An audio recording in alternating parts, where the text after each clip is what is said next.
श्रीराम श्री ब्रह्मचैतन्य गोंदवलेकर महाराज प्रवचन. कोणत्याही कृतीत हेतू शुद्ध पाहिजे. 1 मे. तमोगुण हा तिन्ही गुणात जास्त जड असल्याने त्याचा परिणाम ह्या जगामध्ये लगेच दिसून येतो. दृष्टबुद्धी हा तमोगुणाचा परिणाम आहे. परंतु भगवंताच्या नामाने बुद्धी स्वच्छ करण्याची सोय माणसाच्या ठिकाणी आहे. यासाठी पुष्कळ नामस्मरण करावे, म्हणजे सत्वगुणाचा उदय होतो आणि बुद्धी शुद्ध बनते. देहाला कष्ट दिले म्हणजे भगवंत वश होतो हे काही खरे नाही. तसे जर असते तर संन्यास उन्हामध्ये खडी फोडणाऱ्यांना भगवंत लवकर वश झाला असता. भगवंताचे लक्ष आपल्या देहापेक्षा मनाकडे असते.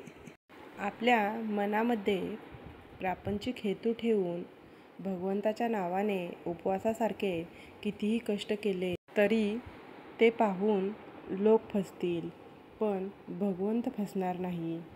आपण जसे बोलतो तसे वागण्याचा अभ्यास करावा. परमार्थामध्ये ढोंग फार बाधक असते. प्रापंचिक गोष्टीकरिता उपवास करणे ही गोष्ट मला पसंत नाही. उपवास घडावा यात जी मौज आहे ती उपवास करावा यामध्ये नाही.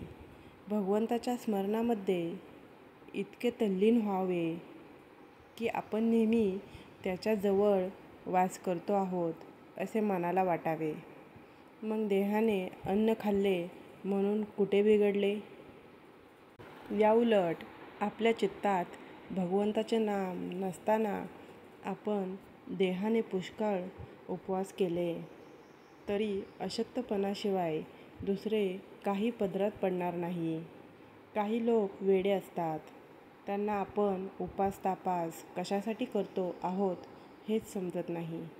कोणत्याही कृतीला वास्तविक मोल तिच्या हेतूवरून येते. हेतू शुद्ध असून एखादे वेळी कृती वरी नसली तरी भगवंताच्या घरी चालते. पण हेतू चांगला नसून कृती मात्र फार चांगली असली तरी भगवंत त्यापासून दूरच राहतो. माणसाने केलेला उपवास निष्काम असून तो केवळ भगवंताच्या स्मरणात राहावे म्हणून केलेला असला तरच फार उत्तम आहे. निष्काम कर्माचे फार फार महत्त्व आहे.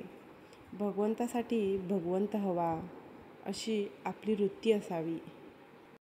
किंबहुना नाम घेत असताना प्रत्यक्ष भगवंत समोर उभा ठाकला आणि तुला काय पाहिजे असे त्याने विचारले तर तुझे नामच मला दे हे त्याच्याजवळ मागणे याचे नाम निष्कामता होय. कारण रूपाने व्यक्त झालेला भगवंत केव्हा तरी नाहीसा होईल, पण त्याचे नाम मात्र अखंड टिकेल. आणि त्याचे नाम घेतले की त्याला आपल्याकडे येणे जरूर आहे. म्हणून देहाला कष्ट देण्याच्या भानगडीत न पडता भगवंतासाठीच नाम घेत असावे.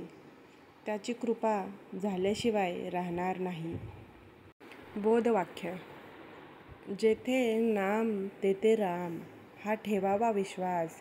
कृपा करील रघुनाथ खास.